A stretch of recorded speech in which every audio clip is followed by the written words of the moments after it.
Y bueno,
A ver si cómo están, compañeros. Ya. Entonces vamos continuando. Ya se han conectado todos, creo. Ya saben, vayan poniendo sus datos únicamente los que no han puesto en la primera sesión. A todos ustedes, compañeros. Ahora sí, estábamos hablando entonces del constitucionalismo social. Espero que hayan entendido. ¿Hay alguna duda respecto al constitucionalismo social? La distinción con el socialismo es muy grande. No existe forma en la cual nosotros podamos tal vez llevar a cabo una comparación exacta, como algunos compañeros hacían en las consultas en algún momento. Algunos compañeros que siguen ingresando también. Hay algunos otros que seguramente han quedado en la otra sesión. Licenciado, ¿será que vuelve a repetir un poquito de lo que estaba hablando? Porque internet se ha ido, no le he escuchado nada. No me diga, justo se le ha salido. Ya no se preocupen. En todo caso, compañeros, rememorando un poquito de lo que ya estábamos concluyendo, que es el constitucionalismo social reformista, nosotros habíamos señalado, ¿no?, que este constitucionalismo social reformista desde siempre, como nos han dicho los pensadores a los cuales nosotros nos hemos abocado a mencionar, va en contra de cualquier tipo de postulado marxista. ¿Ya? Ese postulado marxista que habla de la lucha de clases, y además nos habla de una revolución violenta, mediante la cual tenga que exigirse algún derecho. Este constitucionalismo social reformista nos habla de un sufragio universal, nos habla de una colaboración y unión entre las clases sociales y no hace una lucha de clases. Nos habla de una evolución legislativa, de una superación social, de la sociedad estamos hablando. Nos habla de una formulación, como les he referido, de políticas sociales, de nuevas políticas económicas, de una realización de una justicia social, de la protección de la familia, de la cultura, del trabajo, todo mediante el reconocimiento de sindicatos, que es lo que ya dentro de un preámbulo de análisis de los pensadores nosotros estábamos ya concluyendo y les iba yo refiriendo.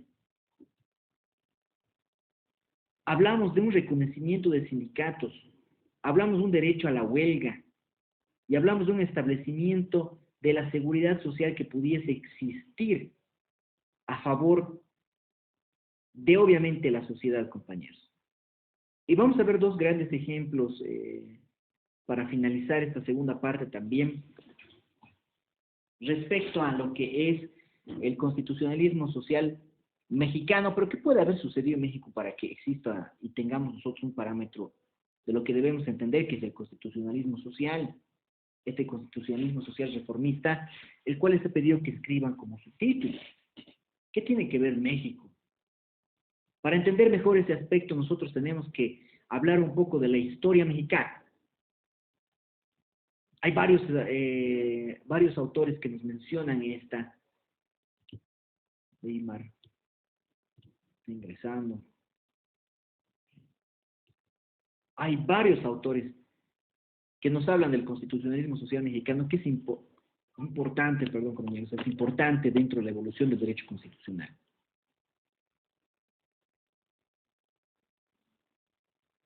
Vamos a iniciar hablando de un general de nombre Porfirio Díaz.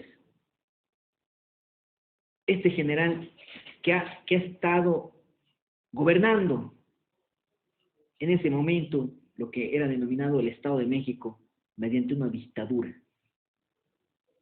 Porfirio Díaz, 35 años en el poder.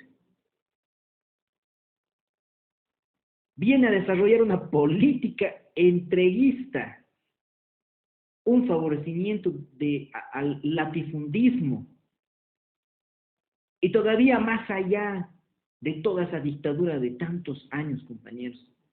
En 1910 llama a unas elecciones que, ¿qué opinan ustedes cómo ha resultado? Si hablamos de alguien que detenta el poder tanto tiempo y que el poder está en una sola persona, ¿qué creen que ha sucedido en esas elecciones? A las cuales él mismo ha llamado en 1910.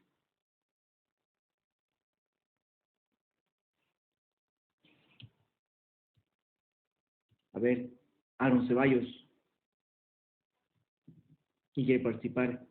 ¿Qué creen que ha sucedido después de que alguien ha estado tanto tiempo en el poder y que él mismo haya llamado a unas elecciones? ¿Qué creen que ha sucedido en 1910 allá en el Estado de México? ¿Qué ha causado? Supongo que ha perdido las elecciones, licenciada. ¿Usted cree que alguien que detenta el poder va a perder una elección? Las hizo fraudulentas. ¿Qué quiere decir? Que con tal de prorrogarse en el poder, hizo un fraude total dentro de esas elecciones. Quiso prorrogarse en el poder. Y bueno, ¿qué sucedió entonces con la sociedad mexicana en ese tiempo? Y ahí van a salir muchas personas en una revolución que seguramente todos nosotros ya en algún momento hemos escuchado por medio de películas, yo qué sé, otros artículos científicos respecto a historia. Se levanta el pueblo.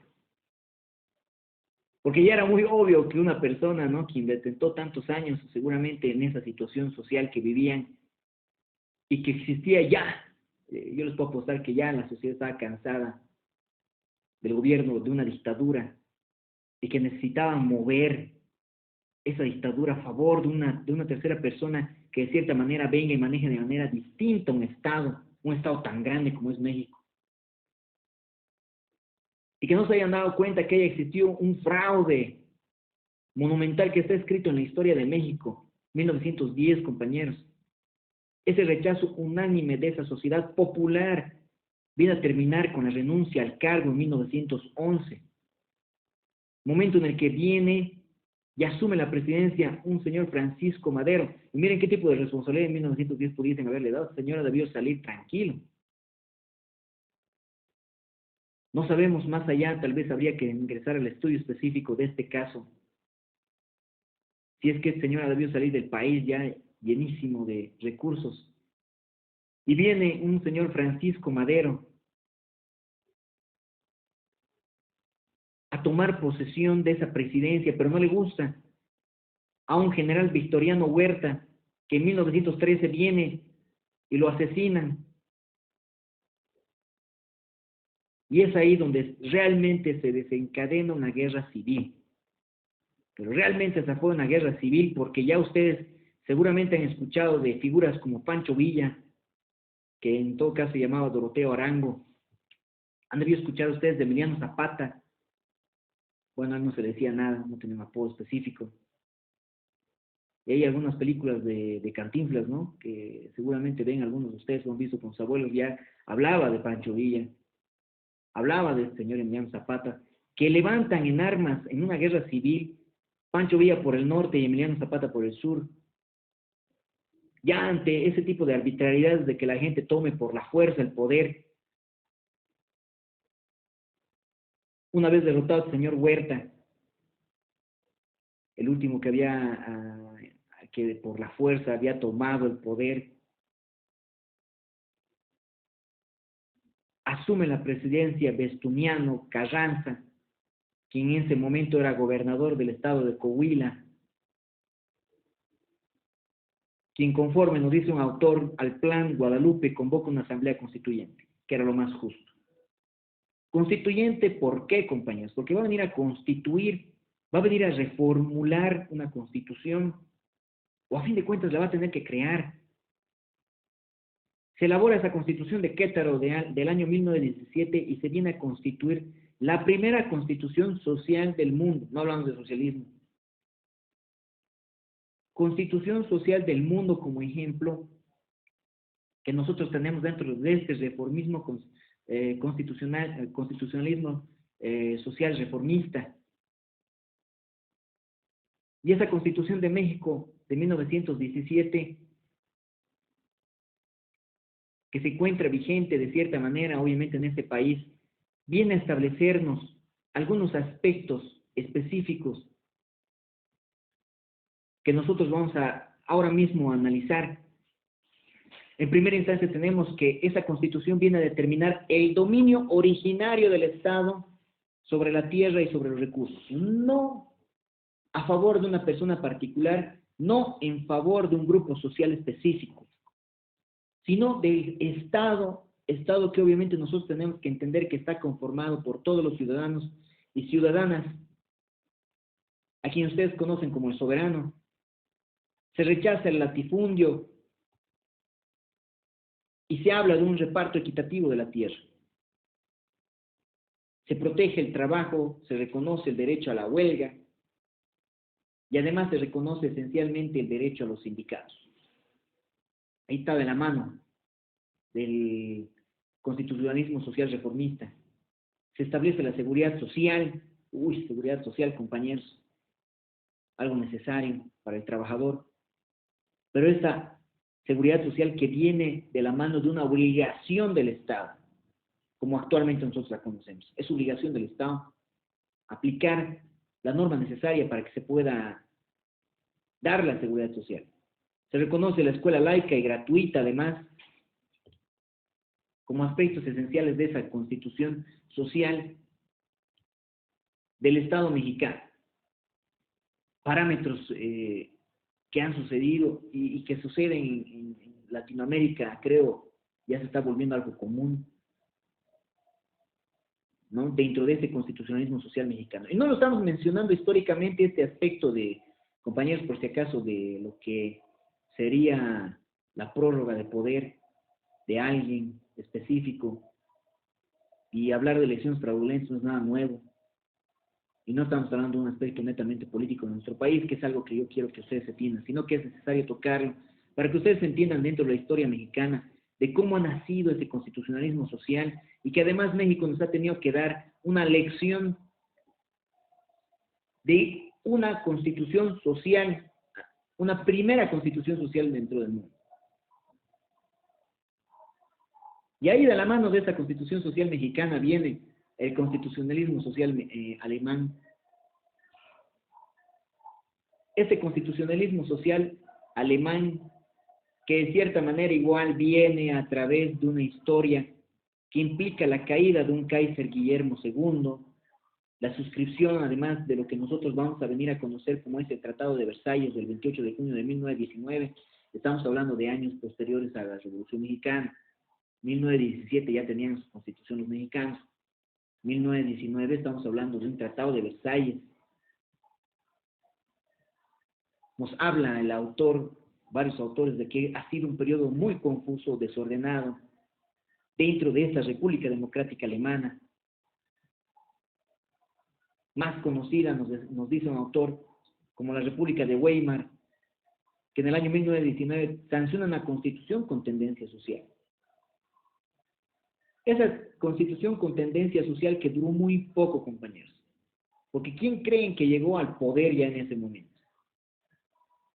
¿O quién creen que ya había constituido un partido político ya para poder establecer nuevos regímenes en Alemania? ¿Quién creen que llegó? Nazismo de Hitler. ¿No? Hitler. Ahí llega ese otro gran personaje de la historia, compañeros, que ha venido a hacer lo que le daba la gana. Bueno, lo estamos viendo desde ese punto de vista en el cual nosotros no podemos asumir como algo bueno lo que pudiese haber sucedido en esa Alemania socialista nazi de 1933. Hablamos de una sobreviniente guerra, una sobreviniente Segunda Guerra Mundial, y que no sé si decirle gracias a esa guerra o desgraciadamente a esa guerra, pero ha venido algo muy beneficioso posterior a esa guerra, como es un tratado internacional de derechos humanos. Ya se habla muy profundamente de los derechos humanos ya en ese tiempo, 1935, 36, 37, posterior a la Segunda Guerra, compañeros. Aspectos que obviamente vienen de la mano del derecho constitucional, porque ya hablamos de normas internacionales que vienen a regular a todos nosotros como humanos, y que ha sido necesaria porque han habido demasiadas incongruencias, demasiados avasallamientos, no sé cómo definirlo, demasiadas arbitrariedades en contra de los mismos humanos por parte de un partido nacional nazi, o socialista, perdón, nazi, como bien mencionaban, ¿no? Ya sabemos a cargo de quién, que no sabemos al final cómo ha acabado, si ha muerto allá, si vino a Argentina y se quedó, cómo han escapado todos, pero yo pienso que debía escapar, compañeros, porque ese tipo de personas que tiene muy bien estructurada la situación, ¿ustedes creen que no tenía un segundo plan, o un plan B, o un plan C para poder escapar? En el caso de que suceda lo peor, de que caiga ese su régimen. Bueno, son situaciones entonces que nosotros no nos vamos a poner a analizar más profundamente, pero que sin embargo quiero que ustedes tomen en cuenta la necesidad de que haya existido un constitucionalismo social, siempre en pro de la sociedad. Y las características que nos ha dejado este constitucionalismo social alemán, nosotros las entendemos en primera instancia. ¿Qué características pudiésemos nosotros rescatar? Está la economía, que de cierta manera tendría que haberse organizado conforme a principios de la justicia social. La propiedad privada, que debería cumplir una función social. El trabajo, que tenía una protección estatal y que debería estar en función del interés de la colectividad. Deberían haberse reconocido esos derechos del trabajador, derechos que vienen de la mano de la huelga, derechos que vienen de la mano de la sindicalización. el tener que hablar de un salario mínimo, el salario mínimo que de cierta manera toma mayor relevancia también acá en nuestro país a partir de la Constitución del 2009, donde tratan de darle siempre había un salario mínimo, ¿no? Obviamente, pero sin embargo ha tomado mayor relevancia debido a que realmente era muy mínimo, compañeros. Creo que hemos comenzado con 800 bolivianos, 700 bolivianos con un salario mínimo, allá por los años 1990 y que yo muy bien recuerdo, ¿no? No sé antes cuánto habrá estado, habría que analizar la norma anterior, y que actualmente estamos sobre los 2.400, ¿no? El mínimo nacional. Dice, Dígame. tienes que Sí, tener en cuenta, pero que en ese tiempo el boliviano no estaba tan devaluado, porque a 2 hasta 3 bolivianos llegaba el dólar. también, ¿no? También.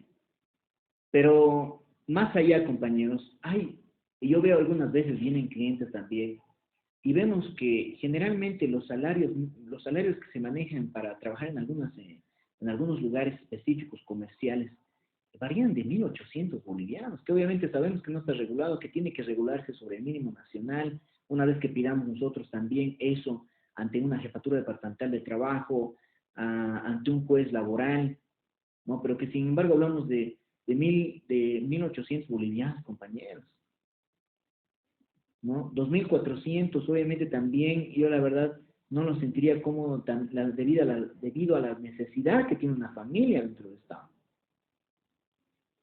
Y aquí el culpable, ¿quién es, compañeros? Es el mismo Estado, es el mismo partido de gobierno, el partido político gobernante, que tiene que aplicar políticas públicas en favor de la sociedad.